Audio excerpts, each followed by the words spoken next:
મંત્રી શ્રી કોચીભાઈ હળપતિની અધ્યક્ષતામાં તાપી જિલ્લા સંકલન સમિતિની બેઠક યોજાઈ. જિલ્લાના વિકાસ કાર્યો સમયમર્યાદામાં પૂર્ણ કરવા મંત્રીશ્રીએ તાકીદ કરી.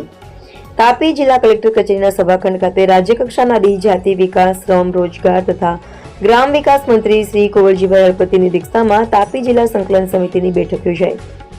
બેઠક દરમિયાન મંત્રીશ્રીએ જિલ્લામાં વર્ષોથી પેન્ડિંગમાં રહેલા વિવિધ કામો, રસ્તા, આવાસ, જર્જરિત મકાનો તથા ટાંકી જેવા પ્રશ્નોના તાત્કાલિક નિવારણ માટે અધિકારીઓને કડક તાકીદ કરી હતી.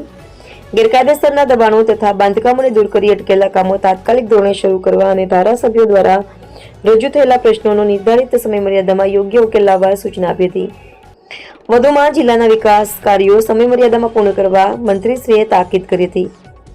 મંત્રીશ્રીએ જણાવ્યું હતું કે જિલ્લાના લોકોના હિતમાં એક એક કામ પ્રાથમિકતા સાથે પૂરું થવું જોઈએ, માટે અધિકારીએ પ્રેક્ટિકલ અભિગમ અપનાવી તાત્કાલિક કામગીરી હાથ ધરવી જરૂરી છે.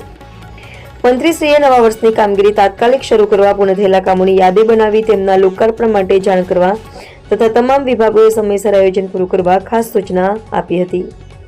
બેઠકમાં નાગરિક અધિકાર એજી, ઓડિટ પેરા, પડતર કાગળો, ખાતાકીય તપાસ સહિત ગત બેઠકના ગુનાઓના એક્શન ટેકન રિપોર્ટની સમીક્ષા કરવામાં આવી હતી. આ બેઠકમાં ડોક્ટર જયરામ ગામિત, જિલ્લા વિકાસ અધિકારી રામનિવાસ બુગલિયા, જિલ્લા પોલીસ અધિક્ષક જશુભાઈ દેસાઈ, નાયબ વન સંરક્ષણ સચિન ગુપ્તા, પ્રાયોજના વહીવટદાર જયંતસિંહ ઠાકોર, નિવાસી અધિક કલેક્ટર આર બોરડ સહિત સંકલન સમિતિ વિવિધ અધિકારીઓ ઉપસ્થિત રહ્યા હતા.